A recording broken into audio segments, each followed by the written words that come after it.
Principal parts of milling machine and its function. A milling machine works by rotating a cutting tool into a workpiece to remove material. The principle of a milling machine is to feed the workpiece against a rotating cutter to cut the metal. Who invented the milling machine? So this is the inventor who invented the milling machine.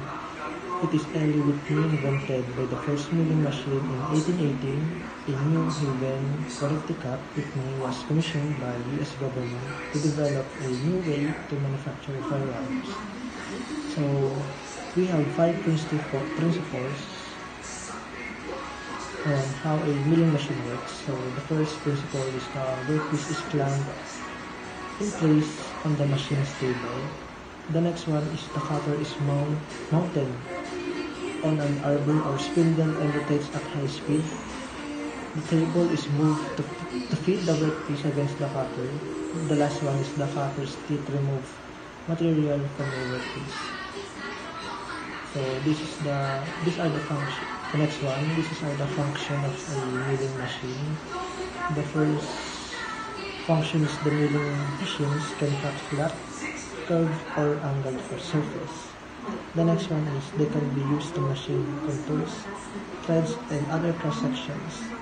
The next one, they can be used to drill, bore, and cut gears and slots. We will proceed to the types. So we have 2 types. Milling machines can be vertical or horizontal. The next one is there are almost universal and special types of milling machines. So the next one is the factors that affect milling machine. The first factor is tool diameter. A larger diameter cutter removes material faster, but smaller cutters are used for high precision machining. The next one is cutting speed. The speed of a cutting tool measured in meters per minute. The last one is the feed speed, the rate at which the cutting tool moves into the workpiece. So the last one, how milling machine works. So we have 4 types. The first one is the workpiece is clamped in a fixture on the machine's table. Next one is the table moves feeding the workpiece against the cutter.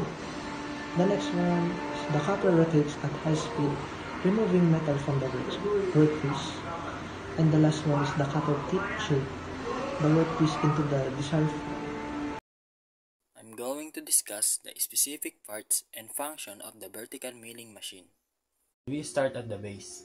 The base is the foundation of the machine and it's made from rigid material like cast iron. It supports the machine's weight and absorbs vibration.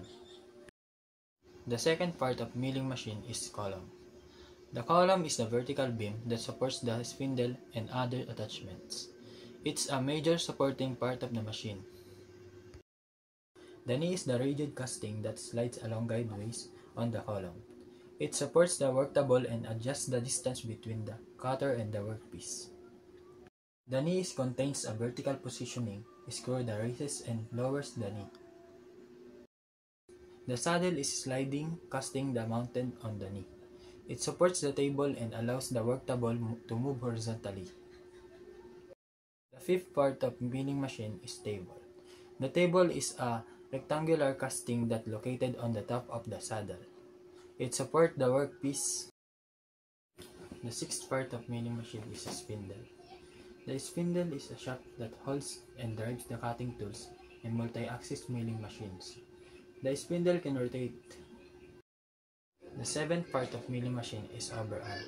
The overarm is a horizontal beam that runs along the top of the face of the column.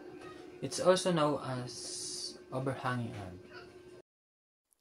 Motor. The motor has a function to convert electric power becomes mechanical power so that machine can move. Variable speed control. Variable speed control is the milling machine part that has function to control the speed of the motor drive by adjusting an electric power frequency that is supplied to the motor drive. Quill feed hand lever.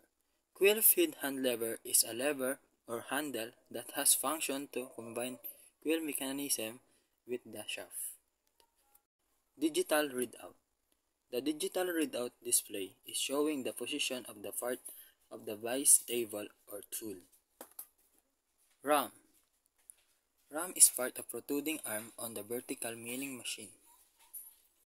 RAM lock. As the name implies, RAM lock serves to lock part of the RAM or protruding arm on the milling machine so that position does not change. RAM adjust handle. RAM adjust handle is a lever to adjust the position of the RAM or arm so it can be operated easily. Table stop down. This part is a part that has function as a table stop on the machine. Table power feed.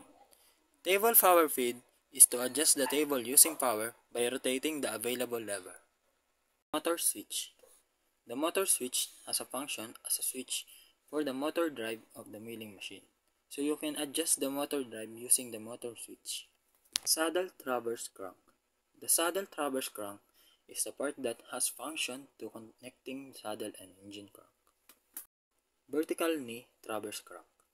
The vertical knee traverse crank is connecting part of the vertical knee with the machine arm. Table traverse crank handle. Table traverse crank handle is a handle or lever that is connecting between table with the crank, so it make you adjust it easily. Table locks. Table locks is a table lock that has function to make the table position does not change. Keel. Keel is a cutting part of the milling machine.